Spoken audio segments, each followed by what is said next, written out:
Welcome to Death Row. Like we always do about this time. I'm gonna fight your fucking ass! You don't got, you're playing touch butt with that dork in the park.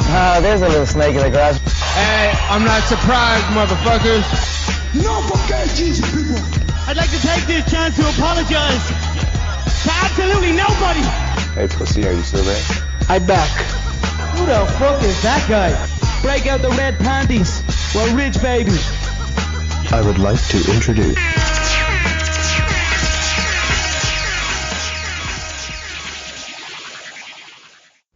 Welcome to the MMAforMoney show, episode 11. Episode 11. Yes, that's one more than 10. I know I'm repeating that again. I know we talked about it last week, but this is big stuff. We got big news. We are finally on iTunes. I was going to say back on iTunes, but that was the old show. This new show, the improved show, the better show.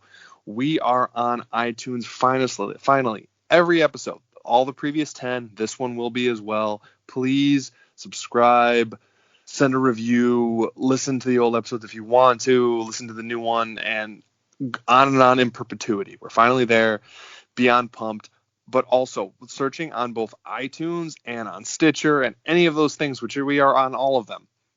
Make sure to type in the space MMAforMoney show as one word. It just comes up a lot faster that way. You'll see it. You'll see our beautiful logo, icon, animation, just beautiful stuff going on. Before we really go into the fights, I'm here with Mike Copenhaver, my co-host. Oh, before I forget, I actually have to say who I am. This is MMA State of Mind, Bob Voss, your favorite garbage man, all those wonderful things. I am here with Don't Cope, Just Win, Mike Copenhaver. How are you feeling, man? We're back on iTunes. We had a winning week. Everything's coming up us. How you feeling? I'm absolutely doing wonderful, man. I'm just happy to be here. Happy that we had a little positive weekend, even though my pick didn't go as good as I wanted to. And just absolutely stoked that we're back on iTunes for the fans and Stitcher, Spotify, Podcast Addict, which is what I use personally. It means a lot to be back on there. It took a while for us to get there and earn that respect from iTunes. They don't just put any schmuck up on the air. So for Bob and I to be back on there, it's just much appreciated, and just a pat on our own shoulders and our producers, Big J and Tippy. A big shout out to them for actually doing all the hard work and getting us up on there. So for you fans, please go rate, review, and subscribe, and just show us some love. Yeah, me personally, I use iTunes more often than not because I listen to audio. I consume a lot of audio in a given day. I'm one of those people that listens at 2 times speed and just, you might notice by how fast I talk sometimes, but I consume a lot of it. So this is great for me. But YouTube is not going away. Still subscribe to that. We're going to be doing some new interesting stuff with that, especially in the future as we bring video in and a few other aspects. There will be some great stuff going on there as well, giving you guys as much content basically as you can handle. And hopefully you enjoy it. And by all means, love to hear your feedback to let us know what you like that we're doing, and even what you don't like that we're doing, so we can get better and do more stuff. Now we are going to review this show's gonna be a little bit different. And I say that because, as many people know, really most anybody listening to this podcast who's a UFC fan, we are going to be on break for 3 weeks. Not this show. We're going to try to give you as much as we can within those 3 weeks when everyone else is taking a break. But the UFC is now done until December 7th. That's right, until the Washington, D.C. card with Overeem versus Rosenstruck. But we still got some stuff for you. But the shows, like I said, are going to be a little bit different because, for this fight, we're going to review Sao Paulo, which just happened.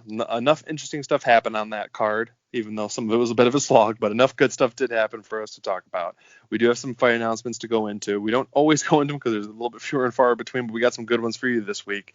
We are going to talk about Bellator London 2, I believe is what they're calling it. Michael Venom Page versus Giovanni Malello. We're talking about the 3 fights that actually have odds for them. But it's going to be a little bit more brief because obviously we don't have odds or information for even a lot of those fighters.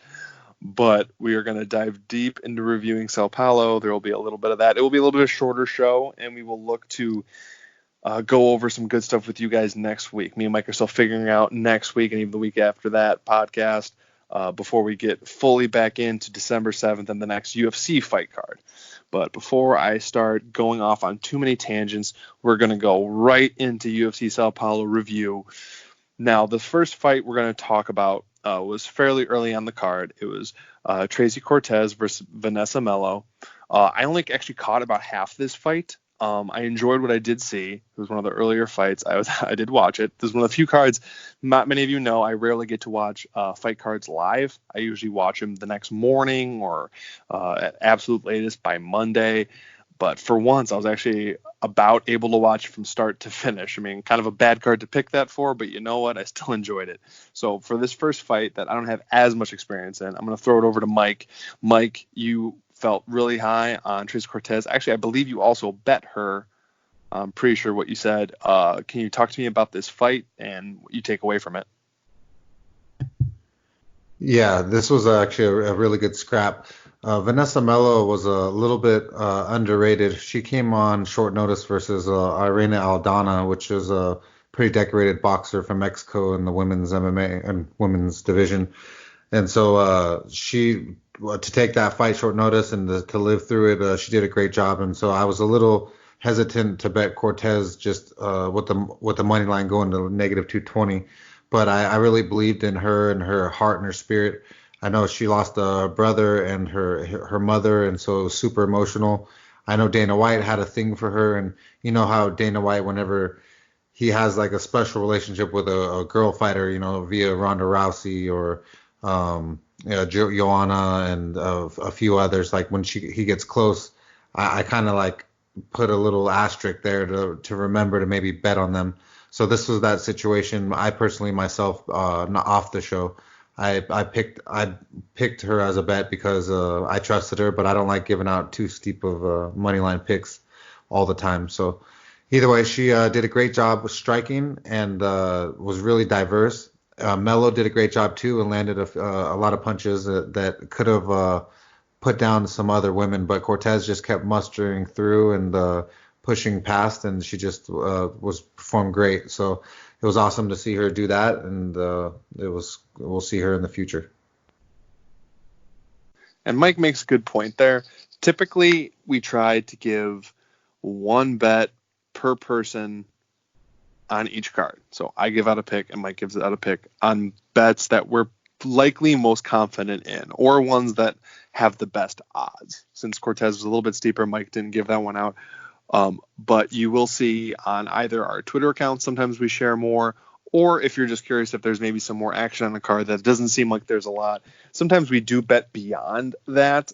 Just the amount of money might be less, or like Mike said, that was a steep play. You don't necessarily want to give those out as picks because so many people have big reservations against betting big favorites, which is true, but if it's a confident play, sometimes it's still worth it. Now, going into the next what we're going to talk about is Sergio Moraes was plus 170 versus James Krause minus 210. We actually had Moraes as a pick. We were both surprised that he was that big of an underdog. And honestly, he showed what he should have been in this fight. He gassed terribly by the end of the first. And Krause got a third round TKO. And they said KO, but it was TKO. I want that amended to just by TKO via exhaustion, because really all it was, he never really knocked Moraes out. Every time he hit him hard, Moraes would just go down to get a breather because he was that spent and that exhausted, and it was getting embarrassing. Like, he had one shining moment. One of the times he was backing up towards the cage, moving away sideways from James Krause. He landed an awesome spinning back elbow that would have landed flush if it wasn't for Krause's hand, but Krause still stood with it and just got the better of it as the fight went on and eventually got the quote-unquote KO in that fight. Mike, I know this was a bet of yours, but I agreed with it. I bet it too, just because I still think skill for skill Moraes is the better fighter. I guess apparently his gas tank doesn't exist anymore if he just dumped it out as he walked out to the cage. But I don't know how you feeling about this fight. I mean, I know it was a loss of a bet for us, but I don't know. I might make that bet again in the future. But yeah, Moraes really crap the bed here. So by all means, land him if you need to. Yeah, I just want to apologize straight off the bat because that was officially the worst bet and pick that I've ever laid down. I was absolutely disgusted with what I saw. I mean, the first round went pretty decent in the sense of we got the takedown and went down to the ground, and that's what I thought we could do. But it was so sloppy. His for a third degree, I believe he is black belt first in his transitions to give up.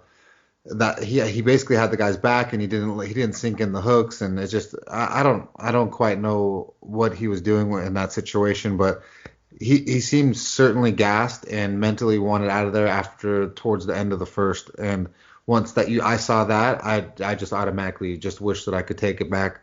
And in this game you can't.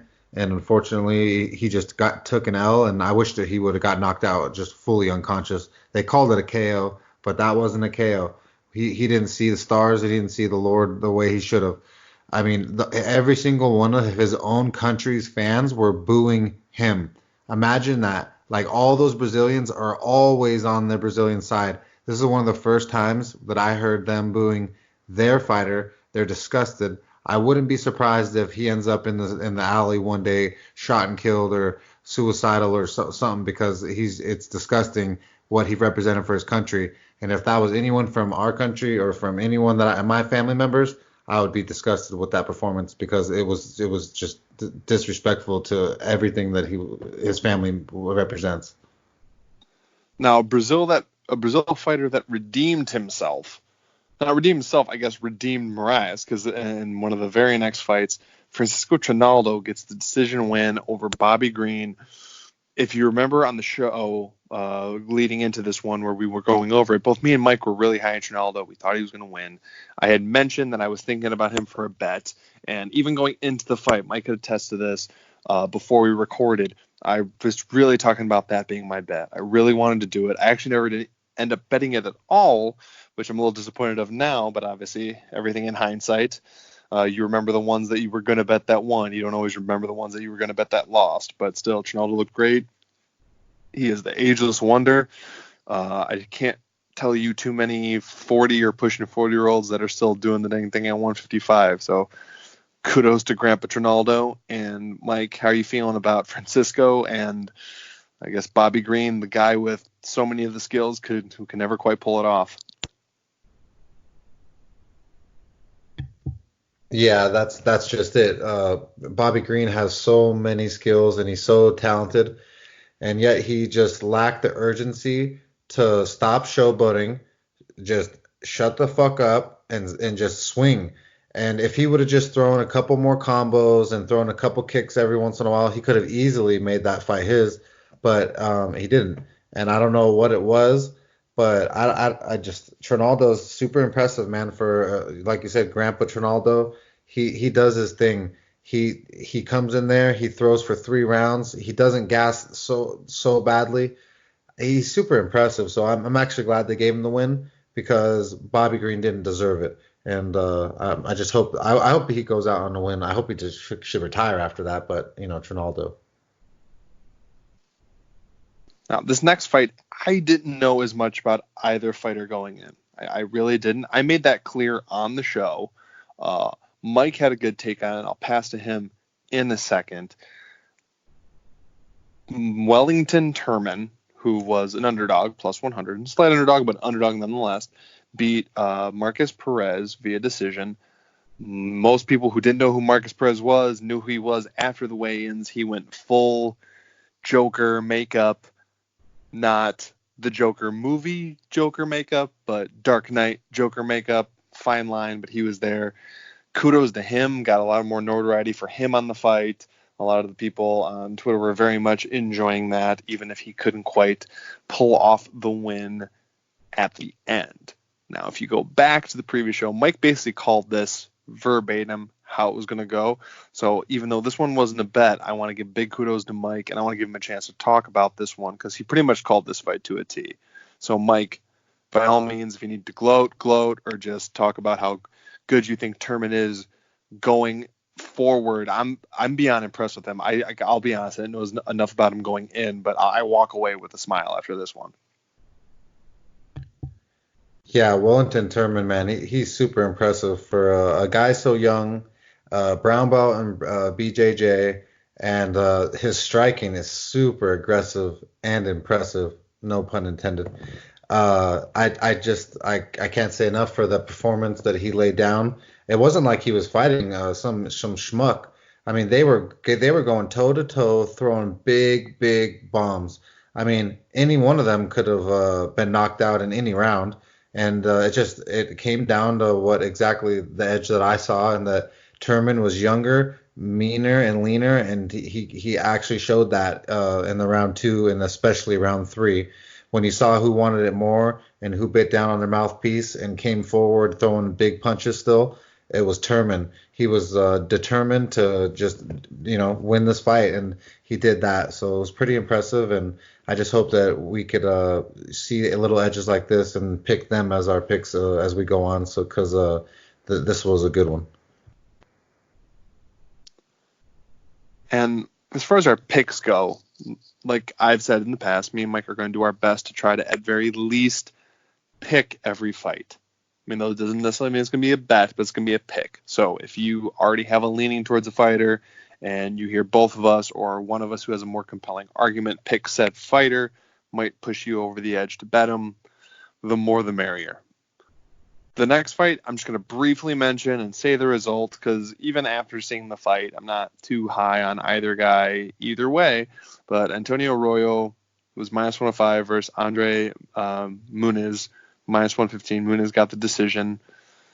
It was a little more one-sided than I think I even thought going in.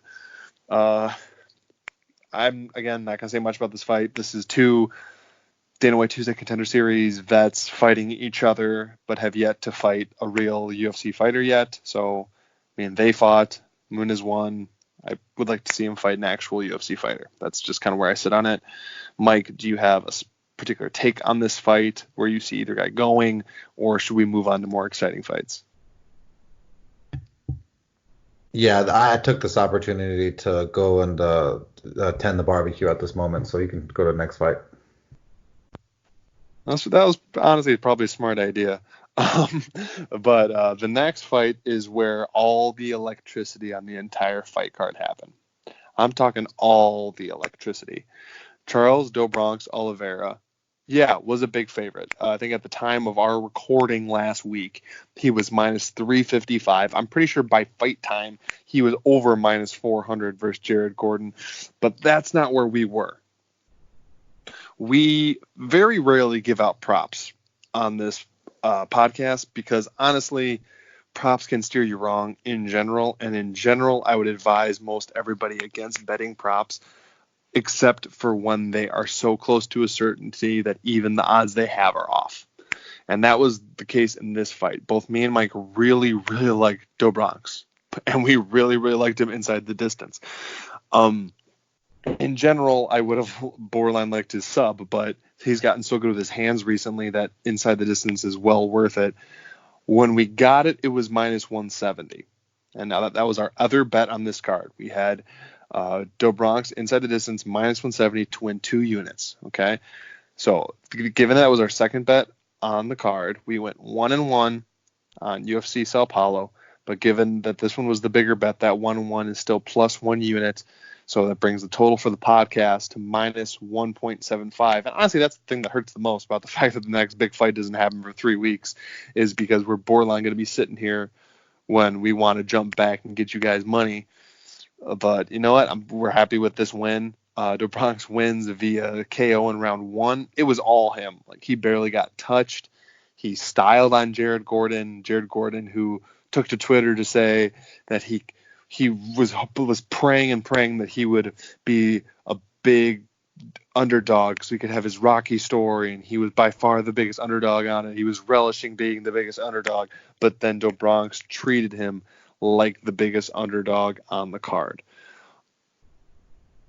I guess initial thoughts on the fight, Mike, and then I'm going to have a follow-up question, but I'm very interested in how you saw this fight going and just, Do Bronx's performance.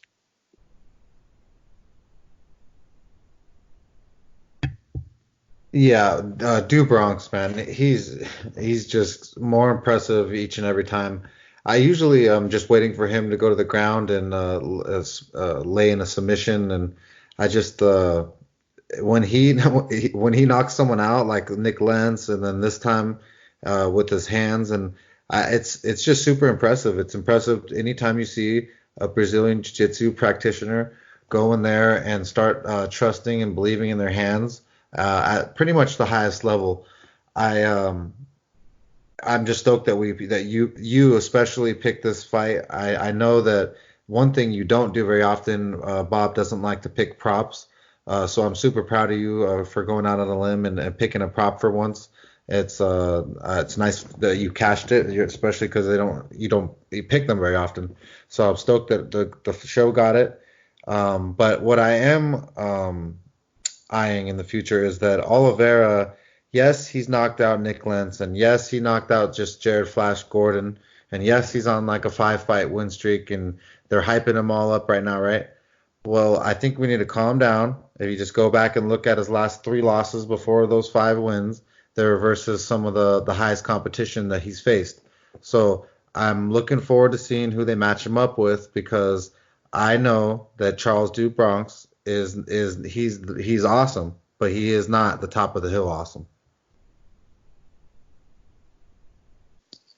No, Du Bronx has a very particular set of skills. Yes, his striking is starting to come along as well, but I don't know. He has been such I don't want to say flake, because that's not the appropriate term. He's been such a front runner that when things flip on its head on him, he quits. He absolutely does, regardless of what anyone says. And I'm a big Du Bronx fan. Trust me. I bet a good amount of money on him. I trust this guy. I like this guy. But even going back to the delayed knockout versus Cub, the delayed body shot versus Cowboy. It's like the supposedly torn esophagus versus Max Holloway, where it turned out nothing was torn. Maybe just a stinger in the neck. I don't know. I really, really hope he's past that, only because skill-wise, like straight skill-wise, not him giving up when things aren't going his way, but all-around skill-wise, he's dangerous for most anyone in the division. Just most people aren't as slick and as fast as he is transitioning in submissions on the ground, and he's finally got some really good shot placement.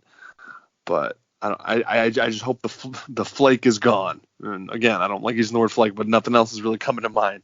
But just strictly based off, we'll say, the matchup. I'm not going like, if let's throw the title out of there, just say if this fight would just to happen. 3 rounds, 5 rounds, doesn't matter. Strictly skill for skill. How would you feel about a Nurmagomedov versus Charles Du Bronx fight, given the fact that Du Bronx is probably better on the feet than Nurmagomedov, and how sick Du Bronx is on the ground and even off his back? I'm not saying it's a clear, Du Bronx would kill Nurmagomedov, because, I mean, Nurmagomedov has stifling top game, but just as a thought experiment, how would you see that fight going? Oh man, it would be awesome to see. Khabib's top pressure and damage that he does would I think fold Charles Du Bronx. But I mean, what do I know, man? I'm just me. So hopefully we could maybe in the future get that. But right now, I mean, I'm still waiting for that Tony versus Khabib, because you and I have been waiting for a long time, and that's what we deserve. No, absolutely. And it's actually funny, because I would say Tony versus Oliveira, I would say Tony would tool him. Because I think his ground game is comparable with the wrestling and the scrambling ability, and he's much better on the feet and just constant pressure. I would think that Justin Gaethje, given like just his chaos style of fighting and damage, like I don't think Oliveira can handle that. But for whatever reason, just the like go-to of the ground game and everything with Nagomedov. For whatever reason, that one's interesting to me, but I do think those other two would just destroy him. So I don't know. It's just a weird way my brain goes. But okay, in the co-main event of UFC Sao Paulo, we had a split draw. That's right. Paul Gregg got Shogun Rua to a split draw, assuming because the first round was a 10-8. I didn't necessarily see it that way. I actually thought it was a clear 29-28 for Shogun Rua. I guess I'm getting a little confused on how they're judging fights now. I was actually especially surprised it was the split draw, given that it was in Brazil and it was Shogun, and I thought it was fairly clear. Mike, how did you see this fight? And I mean, going forward, would you want them to rebook this fight, or do you have another idea for either one of these fighters? This was a very exciting fight. So yeah, I definitely would like them to rebook him, especially in the sense of that Shogun is a legend and deserves almost any fight he wants. And if this makes the fans happy, it could make Shogun more money if he wins, like he should have this time. I don't know really what the judges are doing, but I thought Shogun won 29-28. I love Paul Craig too. Love me some Bear Jew. But I just thought that Shogun just had a little bit more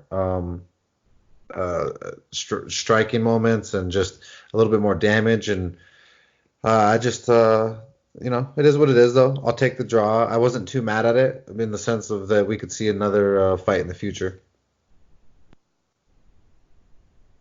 Now, I've heard people fall on pretty much every different side of that fight that you could think of. A similar fight, it being the main event, had similar situation happen.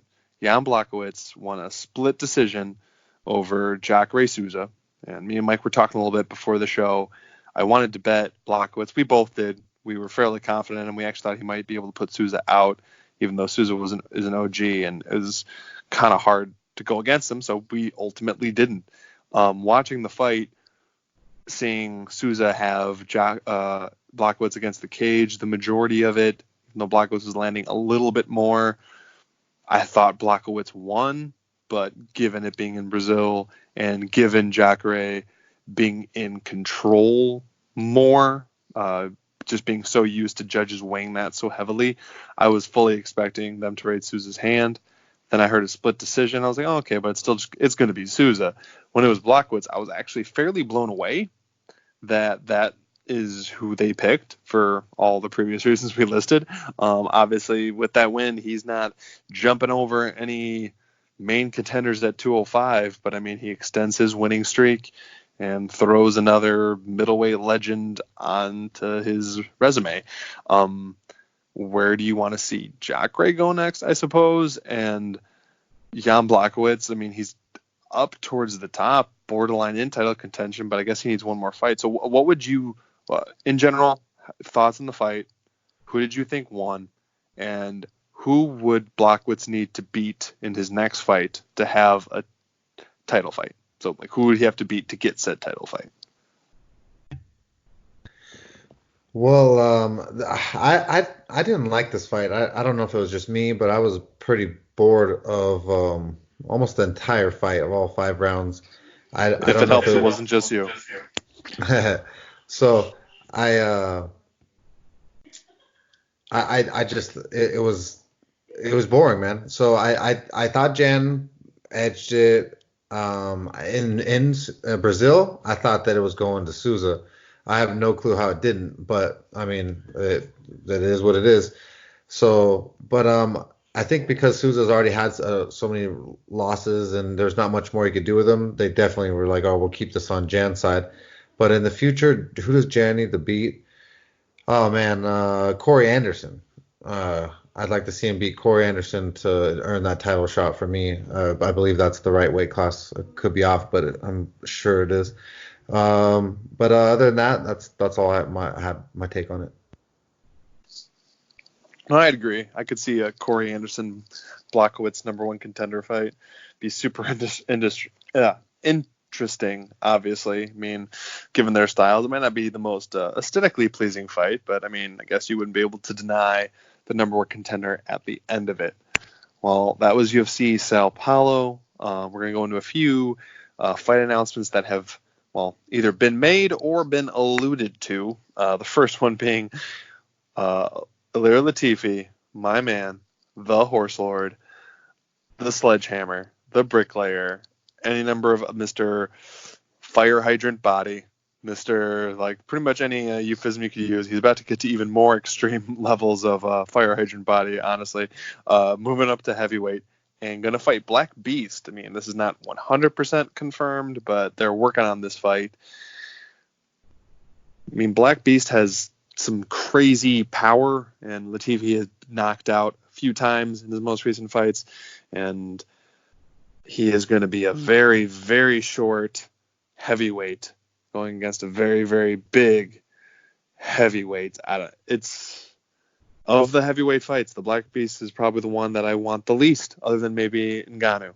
Another possible fight, all but a done deal, I would assume. John Jones is fighting Dominic Reyes at UFC 247.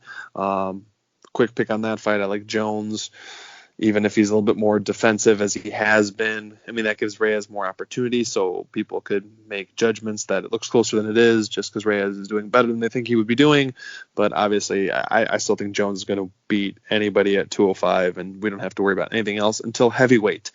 Frankie Edgar has been announced to fight Corey Sandhagen at his bantamweight debut. I personally don't like this fight for Frankie. I really like Sandhagen. I'm a little bit later on the boat, but I think he is the closest matchup at bantamweight for Frankie as Max Holloway was at 45, and that didn't go so well for him, so I don't necessarily like this one for him. Mike, how do you feel about Latifi Black Beast, Jones Reyes, or Frankie Edgar Corey Sandhagen? Yeah, I don't know what Latifi did wrong to get the Black Beast, but rest in peace, man, because with the heavy hands that he has, Derek Lewis is going to knock him into another universe. It's not going to be a good night in that matchup. John Jones versus Reyes, I was expecting this to come. I was either Walker or Reyes that I thought was going to sneak through, and it turned out to be Reyes after Walker got beat up by Corey Anderson. So John Jones is going to do John Jones things. He's going to run through Reyes, and then he can run through Corey Anderson, and then he can just run for mayor after that. And the next matchup is probably the worst matchup of all of them. I love Frankie Edgar. He's a good friend of Jay from the podcast, our big boss man who runs MMAforMoney.com. Their families are good friends in New Jersey. They've been through a lot together through the cancer wing over there. So rest in peace to Mr. Edgar and his pops, but I don't understand why they're giving them Corey Sandhagen. He's literally like you said, Max Holloway of the 135 fused with Dominic Cruz. So it's I don't know, man. I don't like this one at all. Now, like we said before, the next UFC card is until December 7th, so we got quite a while before that one. There was a Bellator fight this weekend. We're just going to give a little brief info on there and some quick picks. So this is a Bellator London 2. They only have odds for 3 fights. So those are the 3 fights we're going to talk about. The first one is Soren the True Viking Bach. He's minus 190. He is a Cage Warriors veteran. He has a win over Paddy Pimblett, who's their big guy over there. This will be his Bellator debut. Not Paddy Pimblett, but Soren the True Viking Bach. He's fighting against Terry Brazier. Don't know if that's how you pronounce his last name, but that's how I choose to pronounce it, damn it. His nickname is The Dominator, because you need a nickname like that given his last name. His last fight, he won by key lock. He is 1-1 in Bellator, and if I had to pick, I'm going to pick Bach. I do like him. I've seen a few of his fights before, but obviously don't know enough to make a bet. Mike, how do you feel about this fight? Quick pick, or if you have any information about either fighter. No, I don't know much about either of them, but I'll take the True Viking. Definitely. Got the better nickname, got to go with him. And in general, the better fighter. Fabian Edwards, he's a minus 335 favorite versus Mike Shipman, who's plus 245. Edwards is an undefeated middleweight, 8-0, 3-0 in Bellator. Shipman is 4-1 in Bellator, 13-2 overall. He's never gone to decision. His only loss in Bellator is Castillo Van Steenis, the Dutch middleweight that both me and Mike were pretty high on, that went to decision with John Salter in one of the more recent Bellator fight cards. It was either the last one or the one before that. I think in this fight, I'm going to go with Edwards. Obviously, yes, picking the favorite, but in general, seems like the better fighter. Mike, where do you land on this fight, and any further info on any of these guys? Yeah, well, Fabian Edwards is the younger brother of Leon Rocky Edwards, a UFC fighter who's famous for running his mouth to George Masvidal and more famous for getting the three-piece in the soda on his face. So I don't know what he's more famous for, fighting or for getting pieced up by Georgie, but we're big George Masvidal fans. But either way, back to Edwards. He's still a great fighter, and I'm sure his little brother is going to be just as good, if not even meaner, after learning some lessons from his big bro. So I expect Fabian Edwards to come in here and do his thing versus Shipman. But it shouldn't be I don't think it should be too easy. I think it could possibly be a decision. In the main event of this fight card, obviously one of the main reasons they're probably going to London, Michael Venom Page. He is a minus 1050. You heard that right, a minus 1050 favorite over Giovanni Malello, who's plus 550. Michael Venom Page is coming off flying knee KO, bouncing back after losing his first professional loss to Bellator uber welterweight Douglas Lima. You know how much we love Douglas Lima and how much money he makes us. Giovanni is coming off the biggest win of his career. Giovanni, the welterweight, beat Will Chope. Now, if you remember Will Chope, way back when, he had one fight in the UFC, and it was against Max Holloway in 2014, and he lost via TKO. So I'm going to say Michael Venom Page wins by jumping roundhouse kick KO, because why not? Mike, obviously the pick is going to be Michael Venom Page, but I guess how do you see him finishing this fight? I'm hoping something spectacular, but because that's what everyone's going to be betting, the under, the knockout, all these other things, I'm going to say some kind of submission, oddly, but it obviously could be a knockout. Let's go crazy, man. He's going to get a key lock. It's going to be awesome. Score or he's getting an Americana. He's going to throw one of those in his repertoire. It's going to be awesome. All joking aside, he's likely should win. If you can't tell by how we're treating the Bellator card, we do not have a bet on said Bellator card. So sorry, there's going to be no bet going into this weekend, and there's going to break from the UFC. But here's hoping we can find more opportunities for you guys then, and it obviously gives us more time to do research on the upcoming UFC cards. Please do all the wonderful subscribing and rating and reviewing on iTunes, on YouTube, on Stitcher, on Podcast Addict, on any of the platforms we're on. We would very, very much appreciate it. Hit us up on Twitter. We would love to talk anytime. I'm at MMA State of Mind, and Mike is Don't Cope, Just Win. So hit us up on there. Thank you for listening to the show. And Mike, do you have a send-off for the people? No, I just appreciate you guys all. Just please go to iTunes, Spotify, Stitcher, Podcast Addict, whatever it is that you go listen to, and please subscribe, rate, review for us, and join us on our journey to make you guys some money. And let's get it going. Yeah, let's make MMA Twitter great again, you guys. Sorry, I had to throw that in there because that fight's coming up, and we have hot takes on that fight as well. So enjoy this, enjoy your weekend, and we'll see you guys next week. Peace.